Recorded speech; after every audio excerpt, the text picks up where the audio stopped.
when the first time you brought me on the show, I gave the story of the kids in college, where the summary of their knowledge and experience on firearms ownership, buying a gun, anything like that, was a 7-minute Vox video that was factually false and also inferred false things.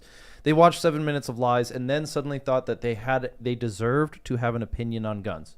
Right. Okay. So that's where we have a cultural problem, because we were talking just a minute ago about how the Second Amendment is actually winning the culture war, some ways through objective means like more states are becoming constitutional carry or firearm sale is going up. These are good things. But then there are other things that are that some people would say questionable, like, well, more ideologically led people, but the far left are into guns now because they want to have their communist revolution. Dangerous. Okay, maybe bad. you could say something like insurgency. Dangerous. But at the end of the day, too, that we what we have to do is we have to start coming back down to relying on what winning looks like. This is the problem. By the way, look for an article on this in the upcoming edition of Concealment. But we're starting to. I think a good sign in our world right now in the United States is that we're reconsidering with Kyle Rittenhouse what winning looks like. Because if you had asked 10 years ago, an intellectual would have said you defended your life and you didn't go to prison and you didn't get broke. That's not good enough for me. Right. That's not good enough. In other words, what I think is right is that when you get attacked, defend yourself, you are recognized as doing the right thing. Well, I mean, I was reading, there was an article that said 99 out of 100 prosecutors wouldn't bring charges against Rittenhouse because it's a question of law. So the correct outcome is that if Kyle Rittenhouse gets acquitted, Binger gets debarred.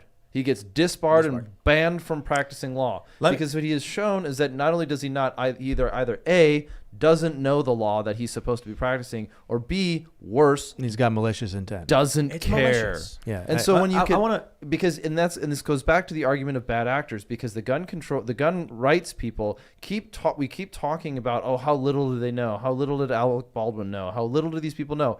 I understand that there is a vast majority of people out there who have no idea what they're talking about in firearms. I know it. What it doesn't do is it doesn't turn it into this like, well, I'm the technocracy. I get to tell you what to do with guns now. However, it should be considered culturally unacceptable to receive that kind of information from an activist who knows nothing that they're talking about. Right. I want to stress this point, too. We need to have some optimism. And I think we're explaining it right here. When you look at that map of constitutional carry across the country expanding, not just constitutional carry, the shall issue states, because in the 80s, it's mostly may issue. And over the past couple of decades, gun rights has been winning. Why? State level elections. People, you gotta get Also at your state level reps, your state senators, all that stuff. Because then in your state, look at how many like the constitutional carry just happens in Texas.